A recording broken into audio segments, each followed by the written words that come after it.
Hello everyone, welcome to Nisha knowledge. अपनी NCERT series को आगे बढ़ाते हुए आज हम क्लास 10 का चैप्टर 6 डिस्कस करेंगे, जिसमें हम मैन्युफैक्चरिंग इंडस्ट्रीज के बारे में जानेंगे और किस तरह से उन इंडस्ट्रीज से पॉल्यूशन निकलता है। ये सारी चीजें हम इस चैप्टर में जानेंगे।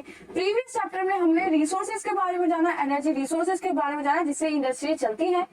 जिसने भी प्रीवियस चैप्टर नहीं देखा, प्लेलिस्ट अवेलेबल है, चैनल पे जाके आप ये सारे वीडियोस देख सकते हैं। चैनल पे गवर्नमेंट जॉब के नाम से प्लेलिस्ट अवेलेबल है। जो भी यहाँ पे लोग गवर्नमेंट जॉब्स की तैयारी कर रहे हैं, अपनी क्वालिफिकेशन के हिसाब से वीडियोस को देख के फॉर्म फिल कर सकते हैं। एनसीईआरटी के चैप्टर्स में आप देख सकते हैं, ताकि आपका बेस स्ट्रॉन्ग हो सके। देरी ना करते हैं, वीडियो को स्टार्ट करते हैं। तब तक के चैनल को लाइक शेयर सब्सक्राइब जरूर कर लीजिए, बेल आइकन को प्रेस कर लीजिए, ताकि आगे आने वाली सभी वीडियोस की नोटिफिकेशन आपको मिल पाए। मैन्युफैक्चरिंग इंडस्ट्रीज के बारे में, जिसमें स्टोरी से ये चैप्टर स्टार्ट हो रहा है। दिवाली का ओकेजन है, हरीश मार्केट गया है अपने पेरेंट्स के साथ। उसने बहुत सारे यहाँ पे चीजें खरीदी है, शूज खरीदे, क्लोथ खरीदे हैं। उनके मदर ने वहाँ पे बर्तन खरीदे, शुगर, टी, दिया, ये सारी चीजें यहाँ पे उन्होंने खरीदे। हरीश ने ऑब्जर्व किया कि जो शॉप्स है वहाँ पे इतने सारे आइटम्स हैं, इतने सारे सामान आए हुए हर शॉप में, जैसे सामान की बाढ़ लगी हुई हो। He wondered how many so items could be made in such large of quantities। उसने सोचा कि इतनी सारी क्वांटिटी में सारे आइटम्स कैसे बने, कहाँ से आए। उसके फादर ने एक्सप्लेन किया कि जो शूज, जो क्लोथ, जो शुगर हमने खरीदा है, ये सारी चीजें मैन्युफैक्चर्स होती है मशीन्स के थ्रू। लार्ज इंडस्ट्रीज, बड़ी बड़ी इंडस्ट्रीज में ये बनती है। कुछ यूटेंसिल्स मैन्युफैक्चर इंडस्ट्रीज होती है, कुछ स्मॉल इंडस्ट्रीज होती है, कुछ बिग इंडस्ट्रीज होती है, लार्ज लेवल पे होती है। कुछ आइटम्स हैं जो स्मॉल इंडस्ट्रीज में बनेंगे, कुछ आइटम्स हैं जो लार्ज इंडस्ट्रीज में बनेंगे। दिया जैसे जो आइटम्स हैं वो स्मॉल इंडस्ट्री में बने हैं, और जो शूज, जो यूटेंसिल्स तुमने पहने हैं वो लार्ज इंडस्ट्रीज में बने हैं। तो क्या आपको कुछ ऐसे इंडस्ट्रीज का आइडिया है? यहाँ पे आपसे एक क्वेश्चन पूछा है। प्रोडक्शन जो होता है इन गुड्स का लार्ज क्वांटिटी में, बहुत सारी प्रोसेसिंग होती है रॉ मटेरियल के ऊपर, जिसके बाद ये वैल्यूएबल प्रोडक्ट्स में चेंज हो जाते हैं। इसी को हम क्या कहते हैं? मैन्युफैक्चरिंग कहते हैं। रॉ मटेरियल यूज हो रहा है इन सारे गुड्स के प्रोडक्शन में लार्ज क्वांटिटी में, इसी को हम मैन्युफैक्चरिंग बोलेंगे। पेपर का मैन्युफैक्चर वुड से होता है, शुगर का शुगर केन से होता है, आयरन एंड स्टील का आयरन से होता है, आयरन ओर से होता है, एल्युमिनियम का बॉक्साइट से होता है। ये क्वेश्चन है आपके लिए, क्योंकि ये हमने प्रीवियस चैप्टर में पढ़ा हुआ है। Do you also know that some types of clothes are manufacture from yarn? कुछ टाइप के ऐसे क्लॉथ्स होते हैं जो यार्न से बनते हैं, और खुद वो यार्न एक इंडस्ट्री में उसका प्रोडक्शन होके आता है। मतलब वो आर्टिफिशियल यार्न हो सकता है जो किसी इंडस्ट्री में बना, और उसके बाद वो एक और इंडस्ट्री में जाके रॉ मटेरियल की तरह वहाँ पे यूज होगा, जिससे क्लॉथ्स बनेंगे। जो लोग होते हैं वो सेकेंडरी एक्टिविटीज में काम करते हैं, जिसमें इन प्राइमरी मटेरियल का यूज करके फिनिश गुड्स को बनाया जाता है। ये वर्कर्स, ये एम्प्लॉयड काम करते हैं स्टील फैक्ट्रीज में, कार में, ब्रेवरीज में, टेक्सटाइल इंडस्ट्रीज में, बेकरीज में, जो कि सेकेंडरी एक्टिविटीज में आती है। कुछ लोग सर्विसेज प्रोवाइड करने वाला काम करते हैं। इस चैप्टर में हम मैन्युफैक्चरिंग इंडस्ट्रीज के बारे में पढ़ेंगे, सेकेंडरी सेक्टर के बारे में पढ़ेंगे, जो कि इकोनॉमिक स्ट्रेंथ होती है किसी भी कंट्री की। इकोनॉमिक डेवलपमेंट में बहुत ज्यादा मेजर रोल प्ले करती है सेकेंडरी एक्टिविटीज। तो किसी भी कंट्री की अगर इकोनॉमिक स्ट्रेंथ को आपको मेजर करना है, डेवलपमेंट को मेजर करना है, तो ये देखना होगा कि वहाँ की मैन्युफैक्चरिंग इंडस्ट्रीज की क्या स्थिति है, क्या भूमिका वो इकोनॉमिक डेवलपमेंट में निभा रही है। ठीक है, इंपॉर्टेंस देखते हैं मैन्युफैक्चरिंग का। Manufacturing sector is considered, manufacturing sector को कंसिडर करते हैं एक बैकबोन की तरह किसी भी कंट्री के डेवलपमेंट में। मैन्युफैक्चरिंग इंडस्ट्रीज जो होती है not only help in the modernising agriculture. जो मैन्युफैक्चरिंग इंडस्ट्रीज है वो सिर्फ एग्रीकल्चर को मॉडर्नाइज करने में यूज नहीं होती, वो बैकबोन होती है इकोनॉमी का, रिड्यूस करती है हैवी डिपेंडेंसी लोगों की एग्रीकल्चर के ऊपर, इनकम प्रोवाइड करती है, जॉब्स प्रोवाइड करती है सेकेंडरी और टर्शियरी सेक्टर्स को। इंडस्ट्रियल डेवलपमेंट एक प्री कंडीशन थी उस इरा की, जिससे क्या हुआ कि अनएम्प्लॉयमेंट को वहां पे कम किया गया, जिससे पॉवर्टी का रिड्यूस हुआ कंट्री से। ये मेन फिलॉसफी है पब्लिक सेक्टर इंडस्ट्रीज और जॉइंट सेक्टर वेंचर्स का इंडिया में। इसका एम है जो रीजनल डिस्पैरिटीज होती है, जो अनइक्वालिटीज होती है, उन सबको कम करना, स्टेबलाइज करना इंडस्ट्रीज को ट्राइबल और बैकवर्ड एरियाज में। Export of manufacture goods expand करता है ट्रेड को और कॉमर्स को, जिससे बहुत सारा फॉरेन एक्सचेंज कंट्रीज में किया जाता है, फॉरेन करेंसी एक्सचेंज की जाती है। Countries that transform their raw material को ट्रांसफॉर्म करते हैं वाइड वैरायटी में, और फिनिश गुड्स को उनसे बनाया जाता है, और वैल्यू उनकी उन रॉ मटेरियल की इंक्रीज हो जाती है। इंडिया प्रॉस्पेरस है, जिसमें इंक्रीज हो रहा है इन इंडस्ट्रीज का। ये इंडस्ट्रीज डाइवर्स वे में यहाँ पे प्रेजेंट है, जहाँ पर बहुत सारे वास्ट लेवल पे मैन्युफैक्चर की जाती है। Agriculture and industries are not exclusive for each other. Agriculture और इंडस्ट्रीज एक दूसरे के लिए अनजान नहीं है, एक्सक्लूसिव नहीं है, ये हैंड इन हैंड चलती है, एक साथ चलती है। अगर शुरुआत से देखें, इंस्टेंस से देखें, एग्रो इंडस्ट्री जो थी इंडिया में उनमें मेजर बूस्ट आया जैसे ही एग्रीकल्चर एक्टिविटीज में उनकी प्रोडक्शन में इंक्रीज हुआ। ये एक दूसरे के ऊपर डिपेंडेंट होती है क्योंकि जो रॉ मटेरियल है वो एग्रीकल्चर से मिल रहा है इंडस्ट्रीज को, और इंडस्ट्रीज क्या कर रही है उसका फिनिश प्रोडक्ट बना के मार्केट्स में लेके जाते हैं, जिसकी वजह से एग्रीकल्चर को अच्छा अमाउंट मिलता है उस रॉ मटेरियल का। तो दोनों ये आपस में साथ साथ चलती है। क्रॉप्स के लिए जो फर्टिलाइजर जो केमिकल्स यूज होते हैं वो भी इंडस्ट्रीज में बनते हैं। The depend on the latter for raw material के लिए डिपेंडेंट होती है इंडस्ट्रीज एग्रीकल्चर के ऊपर, फिर इनको इन प्रोडक्ट्स को बना के सेल किया जाता है मार्केट्स में। ये जो इंडस्ट्रीज है वो प्रोवाइड कराती है एग्रीकल्चर को irrigation pump, fertiliser, insecticide, pesticide, plastic, PVC pipe, machine, tools, ये सारी चीजें फार्मर्स को प्रोवाइड की जाती है। और ये कहाँ बनती है? इंडस्ट्री से बनेगी। The development and competitiveness of manufacturing industries has not only assisted agriculturists in increasing their production but also made the production process efficient। हमें सिर्फ इनका एग्रीकल्चर एक्टिविटीज का इंक्रीज नहीं करना है, उनके प्रोडक्शन को भी एफिशिएंट वे में इंक्रीज करना है।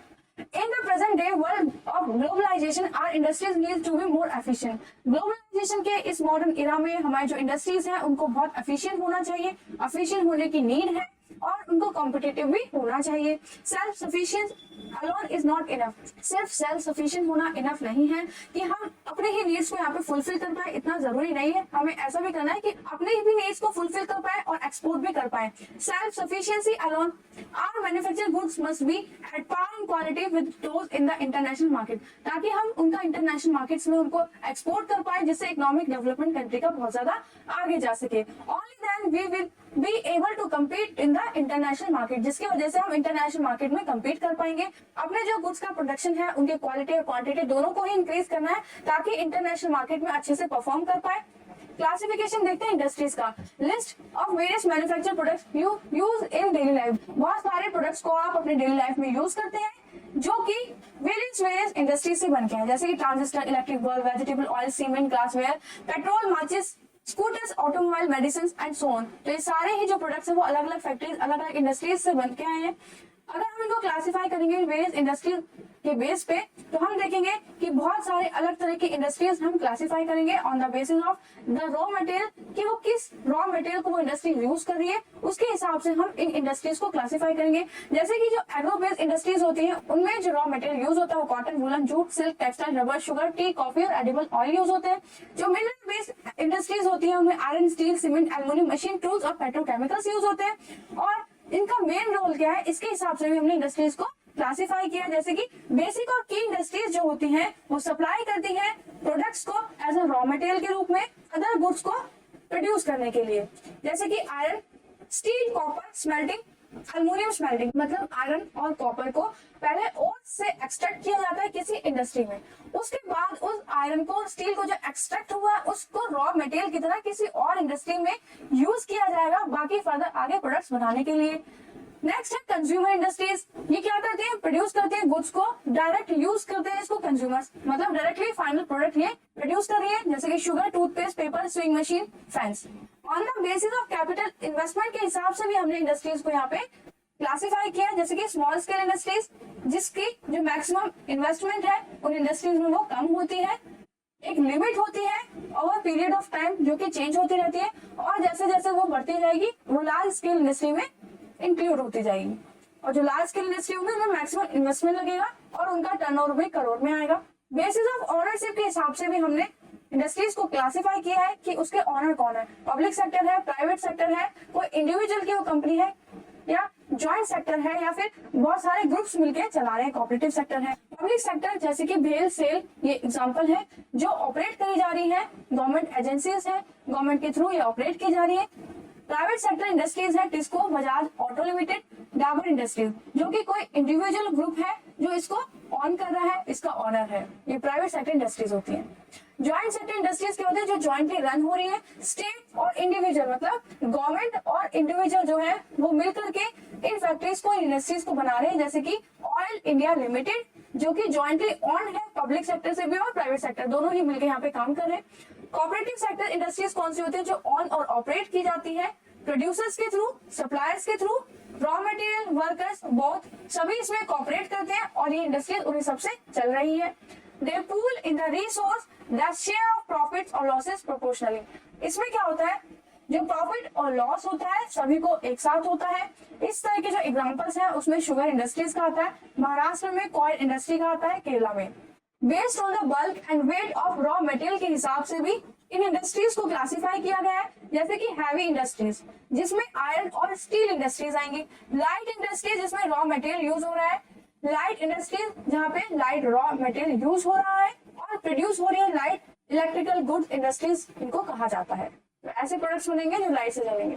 दो ग्रुप मेंशन है यहाँ पे आपको, on the basis of bulk और वेट के हिसाब से इंडस्ट्रीज को आपको on the basis of bulk और वेट के हिसाब से रॉ मटेरियल और फिनिश गुड्स को आपको यहाँ पे क्लासिफाई करना है।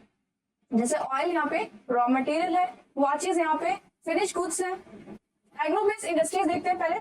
Cotton, jute, silk, woollen, textile, sugar and edible oil जो है ये सारी इंडस्ट्रीज बेस्ड होती है रॉ मटेरियल्स पे, जो कहाँ से आएगा, एग्रीकल्चर एक्टिविटीज से आएंगे सारे रॉ मटेरियल्स। और फिर जो इंडस्ट्रीज इन रॉ मटेरियल्स को यूज करके एक फाइनल प्रोडक्ट बना के मार्केट में ले जाएंगी, इन्हीं तरह की इंडस्ट्रीज को क्या कहते हैं, एग्रो बेस्ड। इनका जो रॉ मटेरियल वो कहाँ से आ रहा है, एग्रीकल्चर से आ रहा है। वैल्यू एडिशन के लिए यहाँ पे टेक्सटाइल इंडस्ट्री का यहाँ पे वर्क बताया कि फाइबर का जो प्रोडक्शन होगा उसके लिए रॉ फाइबर यूज किया जाएगा, स्पिन होकर यार्न बनेगा, वीविंग और नीटिंग की जाएगी तो फैब्रिक बन जाएगा। नेक्स्ट स्टेप होगा उस फैब्रिक को डाई करने का और फिनिश करने का, गारमेंट्स बनेंगे, फिर उनको डाई किया जाएगा, कलर किया जाएगा, या फिर उस बिना डाई गारमेंट को भी as it is white colour में यूज कर लिया जाता है। टेक्सटाइल इंडस्ट्री की यूनिक पोजीशन है इंडिया में, इंडियन इकोनॉमी में, because it contribute significantly to industrial production, employment generation and foreign exchange earning. क्योंकि ये बहुत ज्यादा अच्छे से कंट्रीब्यूट करती है इंडस्ट्रियल प्रोडक्शन में, एम्प्लॉयमेंट जनरेट करने में और फॉरेन एक्सचेंज से अर्निंग लाने में। क्योंकि हमारे जो इंडिया में टेक्सटाइल है वो एक्सपोर्ट भी की जाती है, हमारे यहाँ का कपड़ा और कंट्रीज में भी एक्सपोर्ट किया जाता है, जिससे कि फॉरेन इन्वेस्टमेंट इंडिया में आती है। ये ओनली ऐसी इंडस्ट्री है कंट्री में जो कि सेल्फ रिलायंट है और कंप्लीट वैल्यू चेन इसकी इंडिया में ही है। फ्रॉम रॉ मटेरियल से हाईएस्ट वैल्यू के जो एडिड प्रोडक्ट्स हैं वो इंडिया में ही बनाए जाते हैं, चाहे वो रॉ मटेरियल किसी खेत से कॉटन लाना हो या फिर उस कॉटन से शर्ट बना के इंटरनेशनल मार्केट में और जो नेशनल मार्केट में उसको ले जाना हो, ये सारा काम इंडिया में ही होता है। तो यहाँ की जो टेक्सटाइल इंडस्ट्रीज है वो सेल्फ रिलायंट है। कॉटन टेक्सटाइल देखते हैं, एंशिएंट इंडिया में जो कॉटन टेक्सटाइल थी वो हाथ से स्पिनिंग के थ्रू वहां पे काम होता था, हैंडलूम वीविंग टेक्निक्स वहां पे यूज की जाती थी। 18वीं सेंचुरी के बाद क्या हुआ, पावर लूम्स आई जो कि ट्रेडिशनल इंडस्ट्रीज को बहुत ज्यादा सफर हुआ उनसे, और बड़ी बड़ी इंडस्ट्रीज में इस कपड़े को बनाया जाने लगा, जिससे जो हाथ की कारीगरी से इन कपड़ों को तैयार करते थे उनका काम यहाँ पे बहुत ज्यादा अफेक्ट हुआ। कॉलोनियल पीरियड में ये टेक्सटाइल को बहुत ज्यादा हार्म हुआ because they could not compete with the mill made cloth from England. क्यों? क्योंकि वो कम्पीट नहीं कर पाई इंग्लैंड से जो कपड़ा आ रहा था, इंग्लैंड में जो इंडस्ट्रीज के माध्यम से जो कपड़ा बन रहा था वो बहुत ज्यादा था। एक जगह मशीन काम कर रही है, एक जगह कोई कारीगर काम कर रहा है, तो सबसे ज्यादा काम जल्दी कौन करेगा, मशीन करेगी, और सबसे ज्यादा अमाउंट में भी काम कौन करेगी, मशीन करेगी। तो अमाउंट भी ज्यादा था और ये चीप रेट में मिल जाता था, जिसकी वजह से ये जो कारीगर थे उनको बहुत ज्यादा हार्म हुआ। उसके बाद ये जो हैंडलूम इंडस्ट्रीज थी, हैंडलूम वर्कर्स जो थे, ये सभी धीरे धीरे खत्म होती चली गई, ये कम्पीट नहीं कर पाई। सक्सेसफुल टेक्सटाइल मिल जो लगी थी इंडिया में वो थी मुंबई में 1854 में, जो 2 वर्ल्ड वॉर हुई थी यूरोप में। उस वक्त इंडिया ब्रिटिश कॉलोनी था, यूके बिजी था वर्ल्ड वॉर में, तो कपड़े की बहुत ज्यादा डिमांड आई, जिससे फिर से एक बूस्ट मिला इंडियन कॉटन टेक्सटाइल को डेवलप होने के लिए। जो ये ह्यूज डिमांड थी टेक्सटाइल की वो फुलफिल की गई, जिसके बाद एक टेक्सटाइल बूम आया वर्ल्ड वॉर के बाद इंडिया में। इन द अर्ली ईयर्स जो कॉटन टेक्सटाइल इंडस्ट्रीज थी वो कंसंट्रेटेड थी सिर्फ उन जगहों पर जहां पर कॉटन ग्रो कराई जाती है, सिर्फ वहीं पर ये इंडस्ट्रीज थी, जैसे कि महाराष्ट्र और गुजरात में। क्योंकि रॉ मटेरियल की अवेलेबिलिटी वहां पर इजीली थी तो मार्केट भी वहां पर हुआ, ट्रांसपोर्ट भी वहां पे इजीली अवेलेबल हो जाते थे, मार्केट्स रॉ मटेरियल इंडस्ट्रीज तक पहुंचाने में और उस फिनिश प्रोडक्ट्स को मार्केट्स तक पहुंचाने में। पोर्ट फैसिलिटीज भी इसी एरिया में ज्यादा थी, इसी रीजन में ज्यादा थी, जिससे कि इंटरनेशनल लेवल पे एक्सपोर्ट किया जा रहा। लेबर वहां पे अच्छी मिल जाती थी, क्लाइमेट भी सही था कॉटन को ग्रो कराने के लिए, जिसकी वजह से हम कह देंगे कि ये कंसंट्रेटेड कॉन्ट्रीब्यूटेड एक लोकलाइजेशन हुआ। ये industries has close links with agriculture and provides a living to farmer. ये जो इंडस्ट्रीज हैं उनका क्लोज लिंक होता है एग्रीकल्चर से, क्योंकि रॉ मटेरियल एग्रीकल्चर से ही मिलता है, चाहे सिल्क के लिए सिल्क थ्रेड हो, चाहे जूट के लिए जूट फाइबर हो, या फिर टेक्सटाइल्स के लिए कॉटन हो। बहुत सारे फार्मर्स को एम्प्लॉयमेंट पैसा मिलता है इंडस्ट्रीज के थ्रू। गिनिंग, स्पिनिंग, वीविंग, बहुत सारे एम्प्लॉयड एक्टिविटीज यहाँ पे होती है। वर्कर्स एंगेज होते हैं एग्रीकल्चर एक्टिविटीज में। गिनिंग होती है, स्पिनिंग होती है, वीविंग होती है, डाइंग होती है, डिजाइन होती है, पैकेजिंग होती है, उसके बाद टेलरिंग होती है, सीविंग होती है। ये पूरी टेक्सटाइल इंडस्ट्री का वर्क है जिसमें एक शर्ट को या किसी क्लॉथ को किस तरह से किस किस प्रोसेस से गुजरना पड़ता है तब जाके वो एक शर्ट बनती है। तो ये सारा प्रोसेस यहाँ पे मेंशन है।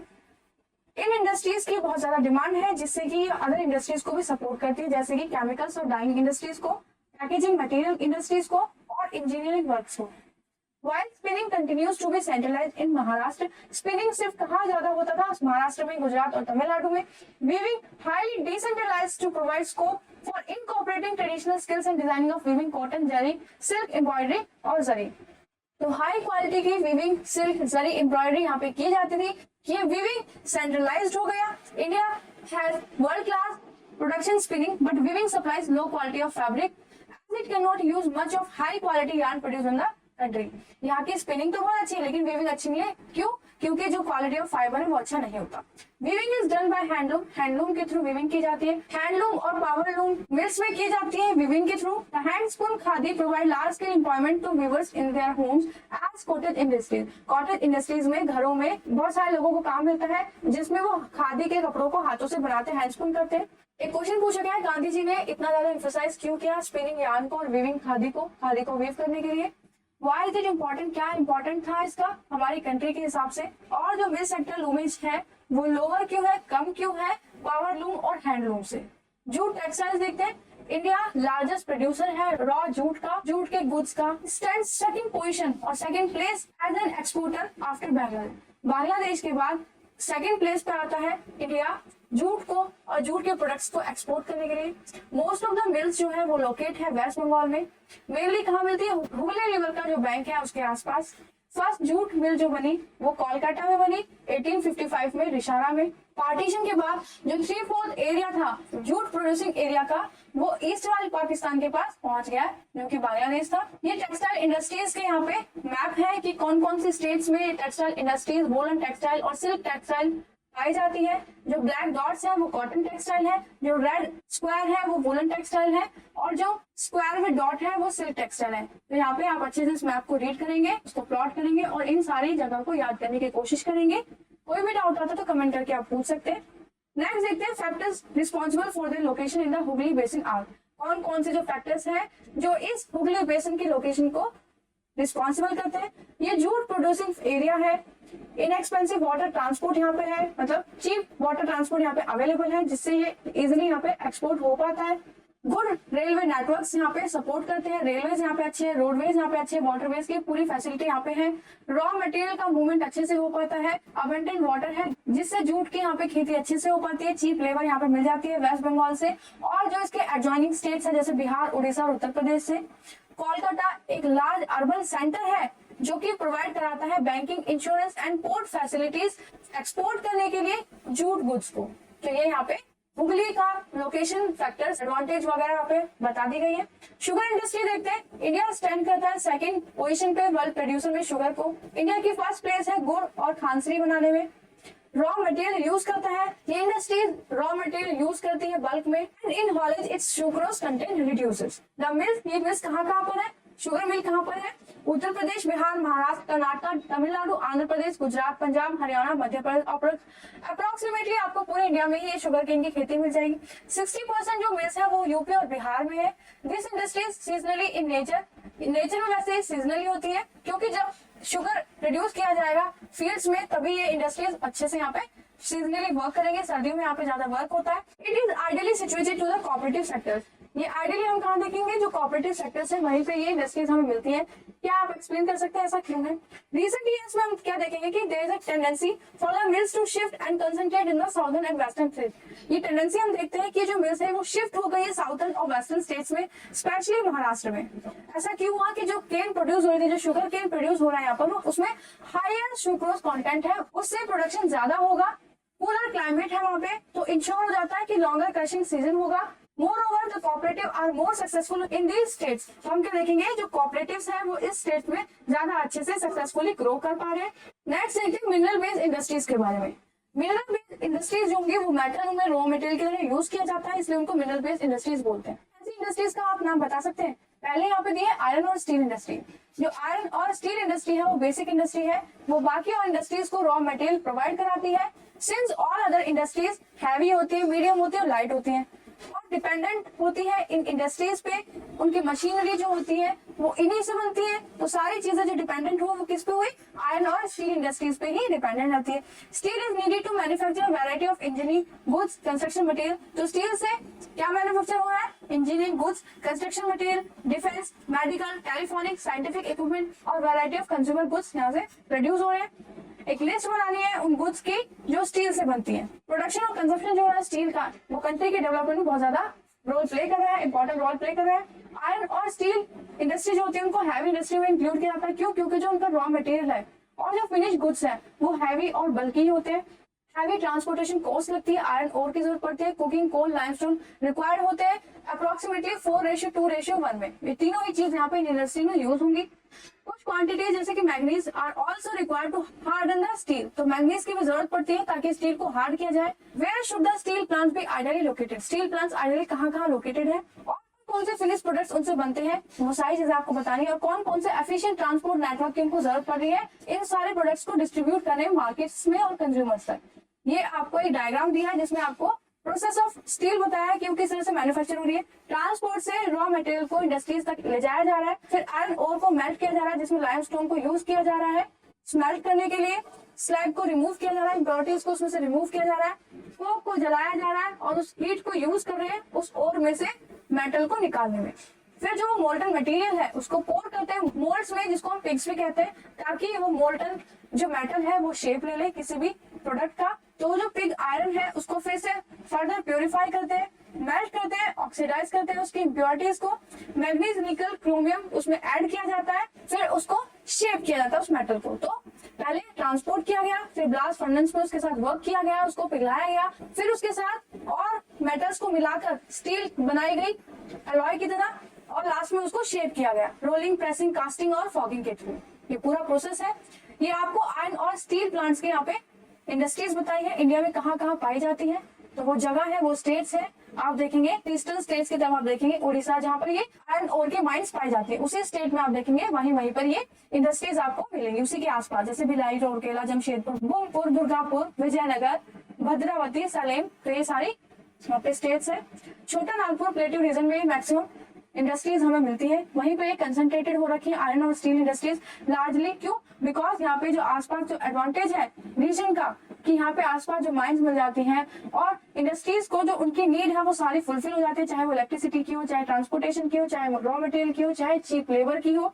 These include low cost of iron और यहाँ पे लो कॉस्ट में मिल जाते हैं, हाई ग्रेड का रॉ मटेरियल मिल जाता है, चीप लेबर मिल जाती है, vast growth of potential in the home market. ठीक है, तो ये सारी चीजें हमने पढ़ी। नेक्स्ट पार्ट में हम इस बचे हुए चैप्टर को कंप्लीट करेंगे एक्सरसाइज के साथ।